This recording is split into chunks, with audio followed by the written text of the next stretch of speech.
Voilà, bonjour à tous. Au-delà de peut-être vous surprendre cet après-midi, je voudrais qu'on partage ces quelques minutes à parler du hasard.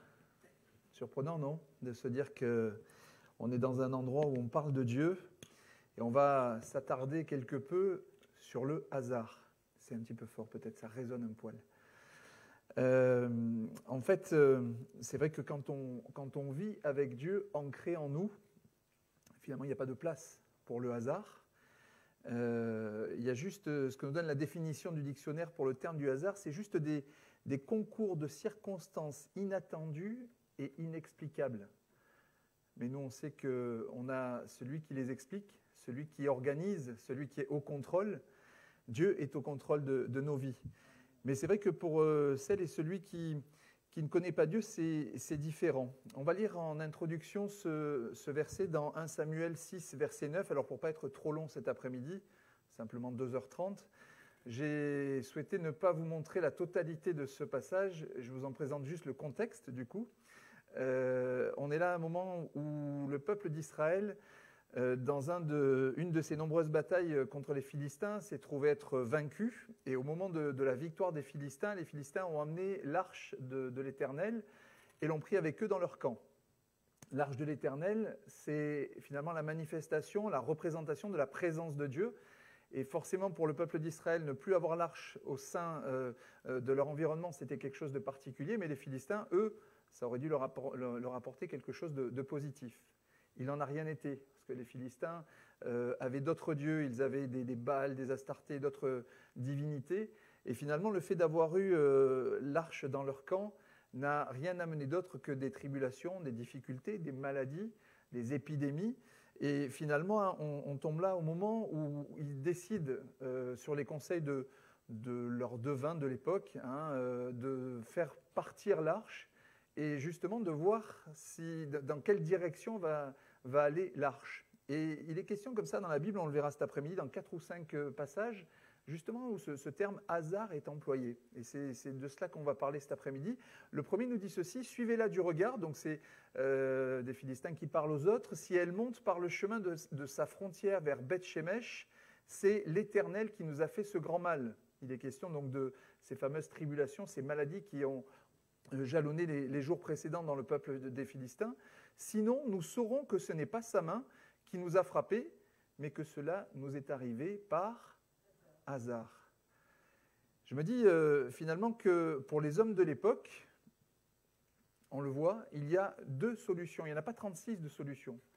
Pour eux, c'est finalement soit le hasard, soit l'Éternel. Malgré les dieux en qui ils croyaient, ils reconnaissaient au travers simplement de ce nom que le Dieu du peuple hébreu, c'était l'Éternel. Et finalement, il n'y a pas en effet 36 solutions. C'est soit le hasard, soit Dieu.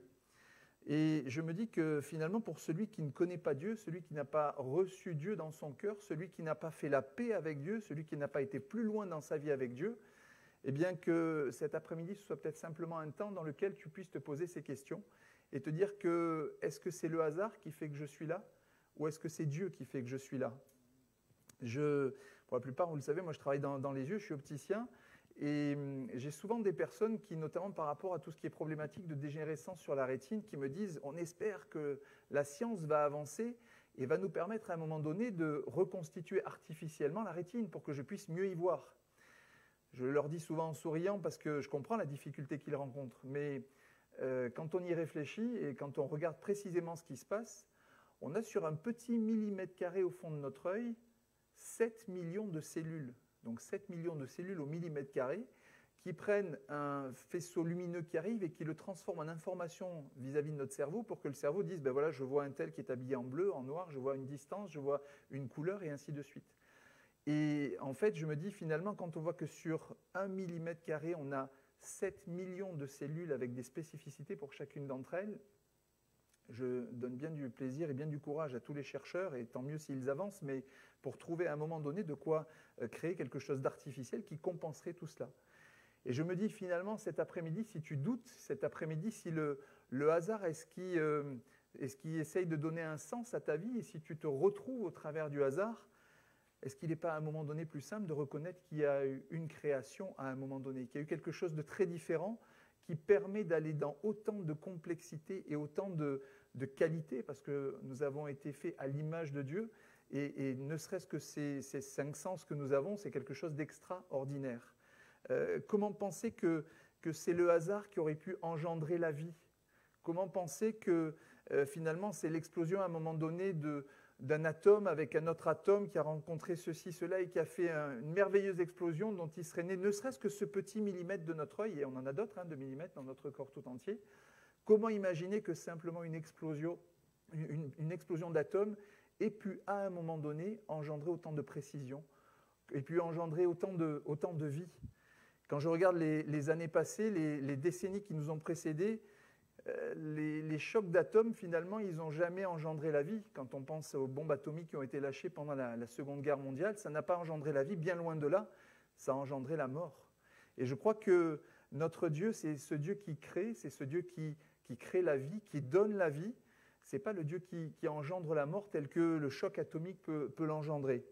Alors, cet après-midi, en effet, si tu as fondé ta vie sur des hasards, si tu as fondé ta vie sur des questions comme ça auxquelles tu n'as aucune réponse, sinon de les attribuer au hasard, je t'invite vraiment à réfléchir, à te poser un instant et à te dire, finalement, c'est tellement complexe qu'il y a forcément le grand horloger, enfin on peut lui donner la définition que l'on veut, mais en tout cas, on sait que c'est Dieu. C'est Dieu qui a créé toute chose, c'est Dieu qui a été dans le détail de la création de toute chose, et pour autant, il a intégré dans la parole de Dieu, dans sa parole dans la Bible, à 4 reprises le terme hasard. Et je voudrais qu'on voit cet après-midi ces 4 références et essayer de comprendre en quoi elles peuvent nous apporter quelque chose et apporter quelque chose à notre vie, à notre quotidien, comment nous enrichir, parce que je crois que la parole de Dieu, elle a été laissée aux hommes pour qu'ils puissent enrichir leur âme et leur être tout entier, ainsi que leur esprit.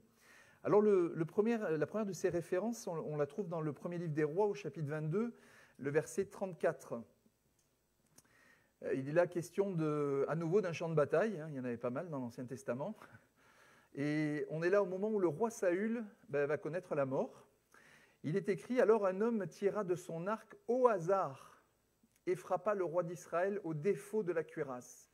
Le roi dit à celui qui dirigeait son char « Tourne et fais-moi sortir du champ de bataille car je suis blessé. » Nous savons que la fin est arrivée à ce moment-là, la fin du roi Saül est arrivée à ce moment-là. Et ce qui m'a vraiment interpellé, et je me dis quand même, à un moment donné, il est question là d'un drôle de hasard finalement. Vous vous rendez compte que sur un champ de bataille tout entier, il faut qu'une flèche parte et arrive dans le défaut de la cuirasse pour venir attenter à la vie du roi d'Israël. Et bien, je crois que pour nous, en termes d'enseignement, on peut retenir que c'est ce défaut de la cuirasse qui va être quelque chose de délicat dans notre vie. C'est ce qui permet, c'est ce qui peut être présenté comme un simple petit défaut dans la cuirasse qui permet à la flèche d'atteindre sa cible. Et je crois que c'est sur ce domaine-là en particulier qu'il nous faut agir. Alors à l'époque, le défaut de la cuirasse, il y en avait quelques-uns puisqu'elle ne couvrait pas la totalité de la personne.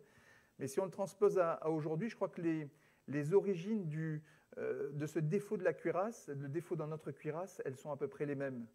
Le défaut de la cuirasse aujourd'hui, qu'est-ce que ça pourrait être? On pourrait l'appeler la désobéissance, on pourrait l'appeler le péché, même si ce n'est pas un terme à la mode. Le défaut dans notre cuirasse, c'est le péché, c'est la vie sans Dieu. On voit beaucoup ces inscriptions, quand notamment l'été à la plage, vous avez des personnes qui sont soit torse nu, soit les bras découverts. Ce fameux leitmotiv de certains, ni Dieu ni maître. Et on a mis cet après-midi encore que tu puisses trouver en Dieu ton maître. Parce que ce n'est pas un maître qui nous a servi, qui nous met dans une condition d'esclave. Non, c'est un maître rempli d'amour, qui manifeste son amour. Il l'a manifesté, et quelqu'un le disait tout à l'heure dans sa prière, il a envoyé son Fils et son unique afin que nul ne soit sauvé et que tous parviennent à la repentance. Eh bien, en effet, la désobéissance, ça a été le cas du roi Saül. Le roi Saül a désobéi. Il a désobéi au moment où... Pardon ? Hop, excusez-moi. Pardon, le roi Akab, excusez-moi, tout à fait. C'est pas grave. Alors retenez par contre que le défaut de la cuirasse, c'est important de... excusez-moi. J'étais parti sur Saül, moi, vous voyez. Bon, j'en aurai une note pour Saül, de toute façon. Ce qu'on veut retenir néanmoins, c'est donc ce défaut de la cuirasse. les choix qu'avait donc réalisé le roi Saül à l'époque, où il était sur cette terre, c'est cette notion de désobéissance. Il avait désobéi à l'ordre de Samuel. Samuel lui avait demandé d'attendre sa venue pour célébrer l'Holocauste. On retrouve ce passage dans 1 Samuel au chapitre 13, les versets 8, on va lire 4 versets, du 8 au 13. Il attendit 7 jours selon le terme fixé par Samuel. Mais Samuel n'arrivait pas à Gilgal et le peuple se dispersait loin de Saül. Alors Saül dit « Amenez-moi l'Holocauste et les sacrifices d'action de grâce ». Et il offrit l'Holocauste. Il a désobéi. Comme il achevait d'offrir l'Holocauste, voici Samuel arriva et Saül sortit au-devant de lui pour le saluer. Samuel dit « Qu'as-tu fait » Saül répondit « Lorsque j'ai vu que le peuple se dispersait loin de moi, que tu n'arrivais pas au terme fixé et que les Philistins étaient assemblés à Michmash, je me suis dit, les Philistins vont descendre contre moi à Gilgal et je n'ai pas imploré l'Éternel. C'est alors que je me suis fait violence et que j'ai offert l'Holocauste. » Samuel dit à Saül, « Tu as agi en insensé, tu n'as pas observé le commandement que l'Éternel, ton Dieu, t'avait donné. L'Éternel aurait affermi pour toujours ton règne sur Israël. » Et il n'en a rien été. Et finalement, on se rend compte que le roi Saül, dans son choix, dans le choix de prendre lui-même l'initiative d'aller au-delà de ce que Samuel lui avait demandé, eh bien, ça a été un choix qui s'est transformé en un hasard malheureux pour lui, puisque la bénédiction l'a quitté à partir de ce moment-là. Et vraiment, cet après-midi, eh bien que l'on puisse se souvenir de ce verset de Deutéronome au chapitre 30, le verset 19. Quand nous avons des choix à faire, que nous puissions choisir le bon côté, que nous puissions choisir la vie. J'en prends aujourd'hui à témoin contre vous le ciel et la terre. J'ai mis devant toi la vie et la mort, la bénédiction et la malédiction. Choisis la vie afin que tu vives, toi et ta postérité. Qu'on puisse cet après-midi choisir la vie afin de vivre, qu'on ne puisse ne pas être amené à choisir ce qui nous amène loin de Dieu, à choisir la désobéissance, à choisir le péché, parce que tout cela nous éloignera de notre Père. Deuxième exemple dans lequel il est question également de ce hasard, on le retrouve dans 1 Samuel au chapitre 20, les versets 25 et 26. Le roi s'assit comme à l'ordinaire sur son siège contre la paroi, il est question de Saül cette fois-ci. Jonathan se leva et Abner s'assit à côté de Saül. Mais la place de David resta vide. Saül ne dit rien ce jour-là, car pensa-t-il, c'est par hasard, il n'est pas pur, certainement, il n'est pas pur. On voit là finalement un hasard qui arrange bien le roi Saül. Ça lui permet de ne pas se poser trop de questions, de faire un raccourci aussi rapide, de dire c'est certainement par hasard que David n'est pas venu. Et finalement, je crois que ce qui se passe à l'époque peut se passer aussi pour nous. Il y a des moments où on préfère ne pas regarder la réalité en face, on préfère laisser la réalité de côté, ne pas se confronter à la réalité. La réalité de l'époque, c'était quoi ? C'était que finalement, comme Dieu n'était plus avec Saül, Saül avait été aveuglé. Et dans son aveuglement, eh bien pour lui, les circonstances devenaient des hasards.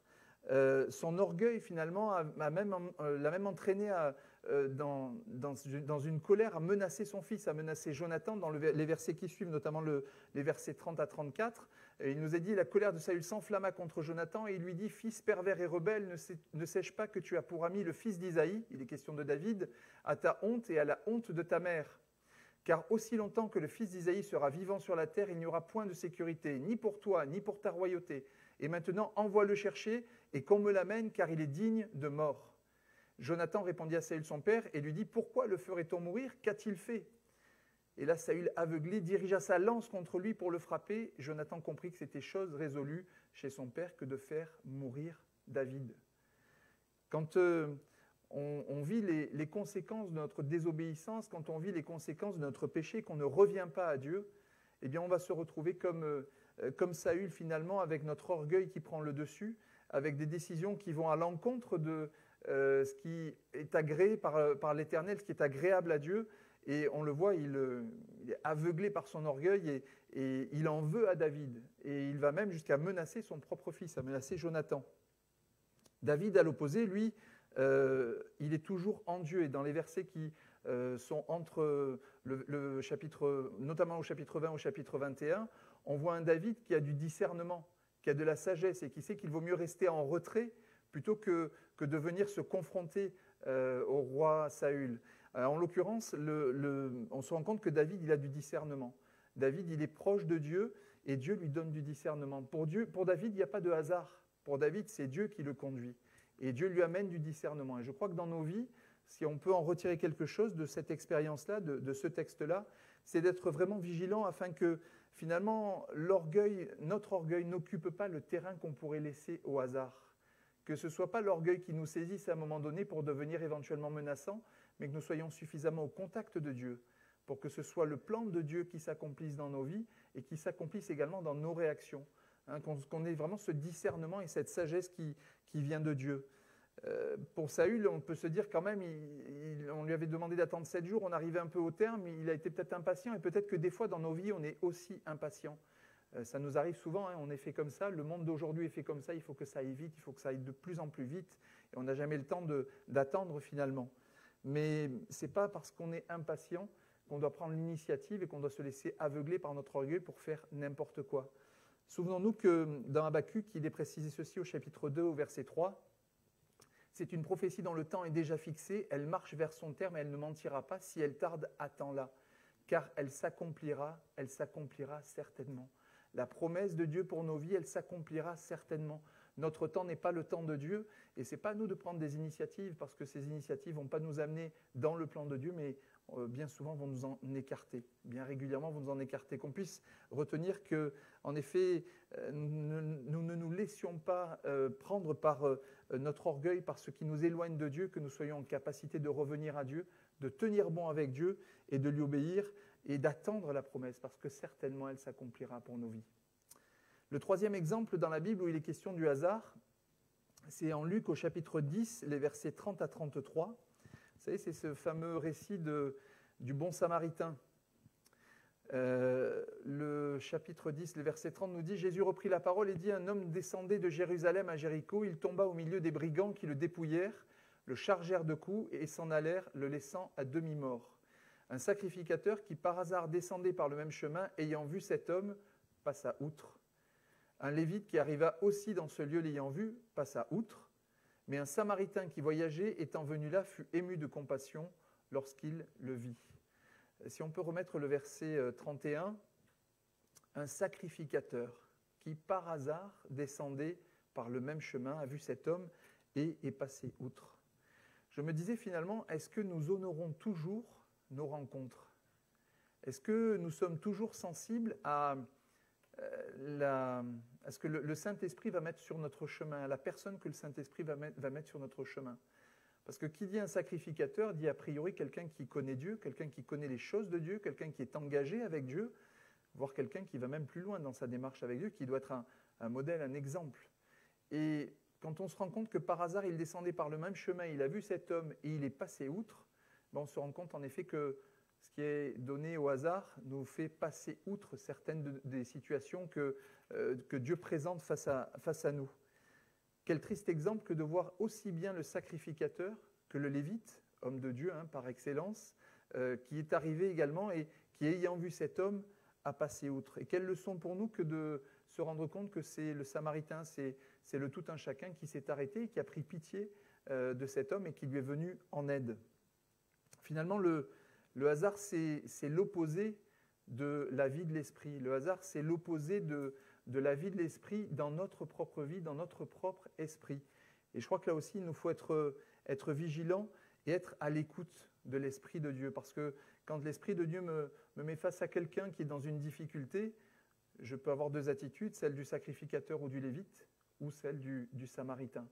Et je crois que si on veut continuer d'avancer avec Dieu, si on veut continuer de vivre des moments particuliers avec Dieu, il faut qu'on soit sensible à la présence du Saint-Esprit, il faut qu'on soit sensible à la personne que le Saint-Esprit va nous proposer de rencontrer et de pouvoir lui venir en aide. C'est quelque chose d'important, d'autant plus quand on est ou qu'on se dit chrétien, quand on se dit sacrificateur ou lévite, c'était d'autant plus important de pouvoir se retrouver à rendre service, à aider cet homme qui était dans le désarroi, qui était, suite à cette agression, qui était là sur le bord du chemin. Et je me dis, finalement, quand je vois ce par hasard qui arrive dans ce texte-là, je me dis, oui, si on considère que notre vie, malgré qu'on soit en Dieu, en Christ, eh bien, les personnes que l'on rencontre, ça n'est que du hasard, on est loin de ce que veut l'Esprit de Dieu. On est loin de ce que Dieu met sur notre chemin. Je crois que, j'en suis même sûr, Dieu fait en sorte que notre chemin soit jonché de rencontres diverses et variées. On ne rencontre pas toujours des personnes comme nous, hein. On rencontre des personnes différentes, mais des personnes que Dieu aime. Et si nous ne sommes pas sensibles à cela, si on considère qu'on chemine comme ça par hasard, eh bien, il n'y a pas vraiment de hasard et il nous faut être attentifs à ce que le Saint-Esprit va disposer sur notre chemin, aux personnes que nous allons rencontrer, et notamment à celles qui sont dans une souffrance. Qu'est-ce donc qu'une rencontre organisée par Dieu, sinon de nous permettre de mettre en pratique et de mettre en application ce que sa parole nous enseigne? Si je veux être agréable à Dieu, on le sait, l'objectif c'est pour nous d'être comme l'était Jésus quand il était sur cette terre, c'est avoir vraiment les mêmes caractéristiques, c'est avoir les mêmes vertus que celles que mettait en avant Jésus. Et si j'ai quelqu'un qui est dans la souffrance, forcément je dois manifester de la compassion, manifester de la miséricorde, je dois être prévenant, je dois être attentionné. Et si je mène ma vie par hasard, forcément je ne serai pas sensible à ces choses-là. Je ne vais pas être sensible à cette personne-là, un peu comme le sacrificateur ou comme le lévite qui sont passés outre. Je crois que si notre vie n'est pas dans les mains de Dieu, si notre vie n'est pas animée de l'Esprit de Dieu, en effet, je peux passer à certains endroits où Dieu veut me mener, mais je peux passer outre parce que je ne regarderai pas ces choses-là avec la vision de Dieu, avec la vision de l'Esprit de Dieu pour ma vie. Et ce sacrificateur qui finalement est passé par hasard, il n'a rien manifesté de particulier. Que nous puissions être sensibles à toutes ces situations que Dieu met dans nos vies et qui nous donne de pouvoir mettre simplement en application sa parole. C'est là notre mission, hein, je vous rappelle, aller de par le monde et annoncer la parole au plus grand, afin que le plus grand nombre soit sauvé, afin que le plus grand nombre soit touché par la grâce de Dieu qui nous a touchés également. Il ne faut pas qu'on oublie les versets là de Matthieu 25. C'est Jésus qui le dira au verset 34. « Alors le roi dira à ceux qui seront à sa droite, « Venez, vous qui êtes bénis de mon Père, prenez possession du royaume qui vous a été préparé dès la fondation du monde. Car j'ai eu faim et vous m'avez donné à manger. J'ai eu soif et vous m'avez donné à boire. J'étais étranger et vous m'avez recueilli. J'étais nu et vous m'avez vêtu. J'étais malade et vous m'avez visité. J'étais en prison et vous êtes venus vers moi. » Les justes lui répondront, « Seigneur, quand t'avons-nous vu avoir faim et t'avons-nous donné à manger, ou avoir soif et t'avons-nous donné à boire? Quand t'avons-nous vu étranger et t'avons-nous recueilli, ou nu et t'avons-nous vêtu? Quand t'avons-nous vu malade ou en prison et sommes-nous allés vers toi? » Et le roi leur répondra, « Je vous le dis en vérité, toutes les fois que vous avez fait ces choses à l'un de ces plus petits de mes frères, c'est à moi que vous les avez faites. » Ensuite, il dira à ceux qui seront à sa gauche, « Retirez-vous de moi, maudits, allez dans le feu éternel qui a été préparé pour le diable et pour ses anges. » Je crois qu'il ne faut pas qu'on prenne à la légère ces choses, ces situations dans lesquelles, encore une fois, Dieu nous place. C'est pas le tout de dire, Seigneur, envoie-moi plutôt à tel endroit où je préférerais faire tel type d'activité, je préférerais être à tel endroit ou dans telle autre situation. Je crois que ce qui est important, c'est que là où Dieu nous a placés, nous puissions être sensibles à ce que c'est son esprit qui nous guide. Ce ne sont pas les hasards de la vie qui nous guident. Et les personnes que nous rencontrons, si nous voulons aller jusque dans l'éternité auprès de notre Dieu, il ne faut pas qu'on oublie ces versets-là également, de Matthieu 25.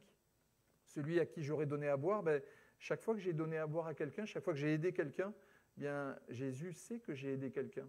Et chaque fois que je me suis détourné, chaque fois que comme le sacrificateur ou comme le lévite, je suis passé outre, Jésus le sait également. Qu'on puisse être attentif à ce que, en effet, l'Esprit de Dieu nous place dans certaines situations, nous a mis à une place en particulier, et chacun pour notre place, nous avons un rôle, nous avons une mission à accomplir pour le nom de Jésus. On n'est pas tous au même endroit, on ne travaille pas tous dans les mêmes endroits, certains sont en retraite aujourd'hui, d'autres sont au début de leurs activités, mais dans chacune de nos situations, si nous sommes animés de l'Esprit de Dieu, je crois qu'il n'y a pas de hasard. Là où je vais aller dans ma journée, bien Dieu va me mettre au contact de personnes qui vont être là dans une difficulté. Et nous le savons, la principale des difficultés, c'est le fait de ne pas connaître Dieu, c'est de ne pas connaître ce que Jésus peut faire dans une vie, c'est de ne pas connaître la transformation de Jésus acquise au sang précieux de Jésus à la croix. Je crois qu'il nous faut être sensibles à ces choses et les retenir pour que finalement nos journées ne soient pas des journées où on déambule comme ça, entre guillemets, par hasard, et qu'on soit sensible à l'endroit où nous nous situons, l'endroit où Dieu nous a placés, que nous puissions mettre vraiment en pratique ce que nous lisons dans sa parole, ce que nous partageons bien souvent, et que ce ne soit pas que des paroles qui sont là, qui restent en l'air et qui restent sans aucune suite. Le dernier passage dans la parole où il est question de hasard, et je veux finir par là parce que c'est vraiment quelque chose qui est d'autant plus encourageant pour nos vies, c'est celui qu'on retrouve dans le livre de Ruth, le chapitre 2 et le verset 3. C'est le hasard que je qualifierais de la bienveillance de Dieu. Il n'y a pas de hasard, nous le savons, mais oui, on pourrait dire que c'est le hasard de la bienveillance de Dieu. On est là à ce moment où finalement Ruth va glaner dans un champ, et là aussi pour vous rappeler le contexte, initialement, un homme, Elimelech, sa femme Naomi, voyant que dans leur pays il n'y a plus à manger, eh bien c'est la famine, ils décident de quitter le pays, d'aller dans le pays de Moab. Arrivés au pays de Moab, leurs 2 fils rencontrent 2 Moabites, Orpa et Ruth, se marient, et finalement des catastrophes s'abattent sur cette famille. Le père, Elimelech, décède. Les 2 enfants, les deux garçons décèdent.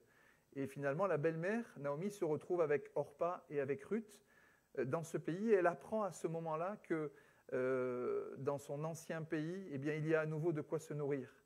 Elle décide finalement d'y aller. Elle précise à ses belles-filles que comme elle ne peut rien leur apporter, finalement, autant qu'elle reste dans le pays de Moab. Et il nous est dit dans la parole quelques versets précédents ceci, que Orpa est restée, mais Ruth s'est attachée à sa belle-mère. Ruth est rentrée avec Naomi au pays. Et finalement, donc, Ruth commence dans ses démarches à vouloir subvenir aux besoins du foyer qu'elle forme là avec sa belle-mère. Et ce verset arrive, elle alla glaner dans un champ derrière les moissonneurs. Et il se trouva par hasard que la pièce de terre appartenait à Boaz, qui était de la famille d'Elimelech. Ce hasard, c'est vraiment le hasard de la bienveillance et de la providence de notre Dieu. Quand on parcourt ou quand on connaît la suite de ce récit, je me dis quel hasard merveilleux que d'une femme qui vient d'un pays étranger, qui vit des circonstances malheureuses. Elle a perdu son mari, elle a perdu son beau-père, elle se retrouve à suivre sa belle-mère et elle se retrouve à devoir aller glaner dans des champs, donc prendre finalement les parts qui restaient, pas les premiers épis, mais ceux qui restaient. Et elle se retrouve par hasard dans une pièce de terre qui appartenait à Boaz. Et Boaz était de sa famille, de la famille d'Elimelech en tout cas éloignée, et cet homme avait le droit de rachat sur la vie de cette femme. On sait, pour ceux qui connaissent la Bible, que cette femme, elle est dans la lignée, elle est dans la généalogie de Jésus. Quel hasard merveilleux qu'elle se soit retrouvée donc dans cette pièce de terre qui appartenait à Boaz, et que par la suite Boaz ait pu faire usage de son droit de rachat. Il ait pu la prendre pour femme et il ait pu engendrer jusqu'à un moment donné la généalogie donc, qui débouche sur Jésus, sur le Sauveur. Cette femme, donc, venant d'un pays étranger, fait partie des origines du Sauveur que nous avons, de ce Sauveur merveilleux que nous avons dans ce beau nom de Jésus. Je me dis quel hasard merveilleux que celui-ci, quel hasard, quel plus beau hasard, quelle plus belle bienveillance de notre Dieu, quelle plus belle providence de notre Dieu. Et c'est de ce Dieu-là dont il est question dans sa parole. Dans toute la Bible, il est question de ce Dieu qui est un Dieu, qui est une providence pour nous, qui est un Dieu bienveillant. Et je crois que tant celui qui le connaît et qui s'en est éloigné peut revenir à lui, parce que notre Dieu est bienveillant, ce n'est pas celui qui nous accable, bien au contraire, c'est celui qui nous tend toujours une main secourable. Et si je veux revenir à lui, si je veux lui obéir tout à nouveau, eh bien il accepte mon repentir, il accepte mon retour à lui. Mais pour celle et celui qui ne le connaît pas, combien encore cet après-midi, je t'invite vraiment à te tourner vers lui, à ouvrir ton cœur à sa parole. Peut-être toi ici, peut-être toi qui regardes sur le Facebook, que tu puisses vraiment réaliser que finalement il n'est pas de hasard. Sinon, tout ce que Dieu met en place, il n'est pas de hasard, sinon ce que disait la définition au départ, des concours de circonstances, non pas inattendus et inexplicables, mais des concours de circonstances qui sont attendus par notre Dieu et qui sont expliqués par notre Dieu. Ça ne veut pas dire qu'on comprend tout. Une sœur le disait tout à l'heure dans sa prière également, tout ne nous est pas expliqué ici-bas, mais tout nous sera expliqué et dévoilé un jour dans l'éternité auprès de notre Dieu. Il n'est pas de hasard qui dure, il n'est pas de hasard qui tienne finalement. Et on se rend compte au travers de la parole de Dieu que si je donne mon cœur à Dieu, eh bien en effet, il donne des certitudes. La promesse, elle est pour ma vie, elle est pour moi. Et quand je dis pour moi, ce n'est pas que pour moi, c'est pour chacun de nous. La promesse, elle est pour tous. Et qu'on puisse ensemble entrer dans cette dernière référence qu'on va lire ensemble, c'est Romains 8, verset 28, qui nous rappelle qu'il n'y a pas de hasard en Dieu. Parce que nous savons du reste que toute chose concourt au bien de ceux qui aiment Dieu, de ceux qui sont appelés son dessein. Tu cherches peut-être quelque chose de particulier, tu te dis que ça peut se trouver dans le hasard cet après-midi. Laisse-moi te dire que Dieu te cherche aussi. Et Dieu n'est pas le hasard du tout. Notre Dieu est un Dieu de certitude, notre Dieu est un Dieu de conviction. Et c'est ce Dieu-là que je t'invite à rencontrer, à vivre encore cet après-midi et qu'il puisse prendre en main les rênes de ta vie. Et si tu t'es éloigné finalement de celui que tu connaissais comme étant ce Dieu qui n'est pas le Dieu des hasards, eh bien souviens-toi que toutes choses peuvent concourir à ton bien à partir du moment où tu aimes ton Dieu. Que son nom soit béni cet après-midi. Seigneur, nous te bénissons, Seigneur, pour ta parole. Merci parce que dans ta parole, finalement, il n'y a pas de hasard, Seigneur, et que tout concourt, Seigneur, toute chose concourt à celui qui t'aime. Alors oui, je veux t'aimer. Oui, nous voulons t'aimer ensemble, Seigneur. Nous voulons mettre en application ta parole, Seigneur, et ne pas la laisser là et qu'elle ne soit que des mots comme cela, Seigneur, et cheminer sans prendre conscience que c'est toi qui diriges nos vies, qui veux le faire. C'est toi qui veux être aux commandes de nos vies, Seigneur. Alors donne-nous de te laisser toute la place, Seigneur, afin que plutôt que des hasards, nous rencontrions des certitudes, plutôt que des doutes, nous ayons totalement confiance en toi, plutôt que tout ce qui se trame ici-bas, Seigneur, avec tout ce cortège de soucis, de doutes, de manque de confiance, eh bien, soit balayé par ton esprit, Seigneur, et que ce soit ton esprit qui habite dans nos vies, dans chacune de nos vies, que celui qui te cherche et qui cherche au travers de certaines situations des explications et qui les donnerait au hasard cet après-midi puisse s'approcher de toi et te reconnaître comme celui qui a tout créé, comme celui qui tient toutes choses entre tes mains. Je te bénis, Seigneur, pour ta parole. Merci. Merci parce qu'en toi, il n'y a pas de hasard, Jésus. Amen. Amen.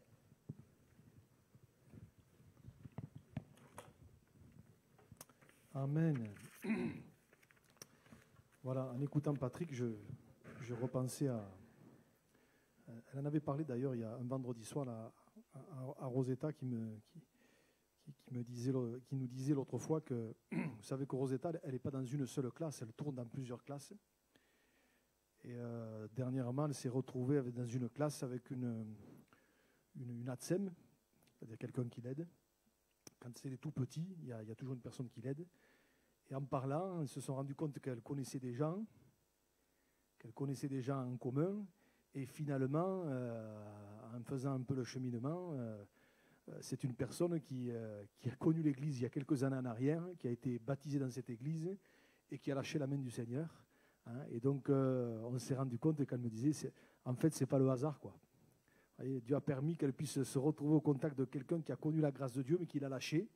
Donc, voilà, maintenant, on prie pour elle il y a d'autres occasions pour que justement elle retombe avec elle pour pouvoir lui parler du Seigneur et pour qu'elle puisse revenir. Il n'y a pas de hasard. Hein. Dieu sait où il nous place et des fois, on peut se retrouver dans des situations, on se dit, mais qu'est-ce que je fais là? Et en fait, c'est le Seigneur qui a dirigé les choses pour que quelqu'un peut-être qui a besoin, quelqu'un qui a besoin de revenir ou qui a besoin de connaître le Seigneur puisse entendre parler de lui ou réentendre parler de lui. Alors, Seigneur, dirige-nous. Hein. Et même si on ne comprend pas toujours tout, pourquoi on est dans telle ou telle situation, pourquoi on passe par tel ou tel chemin, effectivement, toute chose concourt au bien de ceux qui aiment Dieu. Hein. Merci Seigneur. Hein. Moi, je préfère avoir confié ma vie au Seigneur plutôt qu'entre guillemets au hasard. Hein. Voilà, gloire à Dieu. Voilà, on veut garder ces choses dans notre cœur. Hein. Donc, je vous rappelle ce que j'ai dit dimanche. Donc, cette fin de semaine, on aura un programme un petit peu particulier. Nous aurons un visiteur à partir de vendredi soir. Nous aurons le pasteur Louis Martinez. Vendredi soir 20h, samedi 18h30 et dimanche 10h. Hein, voilà. Donc Louis, alors pour les intimes, c'est Loulou. Hein. C'est un évangéliste. Voilà. Donc lui c'est vraiment ce qu'il a reçu du Seigneur. Donc vendredi soir et samedi, ce seront des réunions vraiment où l'évangile sera prêché. Voilà. Vous pouvez inviter des amis, hein, des gens qui cherchent, qui se posent des questions. Hein, je pense que c'est l'occasion hein, qu'ils entendent l'évangile. Hein, voilà. Donc on veut prier pour ça. Et même si vous ne pouvez pas être là vendredi soir ou samedi à 18h30, mais priez pour ça, pour que ce soit des réunions vraiment où le Seigneur touche les cœurs, hein, pour que les âmes soient touchées. Moi, je dis, Seigneur, écoute, nous, on connaît, merci Seigneur, mais on veut que d'autres connaissent. Hein. Voilà. Peut-être on pourrait finir la réunion en priant pour ça, pour ces 3 réunions, que le Seigneur les bénisse. Hein. Et vous verrez, le frère, il est déjà venu il y a 1 an et demi, hein, mais le frère, même dans un culte, il ne peut pas s'empêcher de prêcher l'évangile, parce que c'est viscéral chez lui, c'est ce qu'il a reçu du Seigneur. Donc voilà, on veut prier pour ça, pour que ce soit vraiment des moments où vraiment le Saint-Esprit parle au cœur, touche les cœurs. Hein, donc vendredi à 20h, ça ne change pas. Samedi 18h30, c'est exceptionnel, mais bon, on aura un moment. Hein, on aura cette réunion et dimanche matin. Hein, alléluia. Peut-être, allez, on va terminer par la prière. Je vais peut-être demander à Christelle. Allez, tu veux prier pour nous? Hein, merci.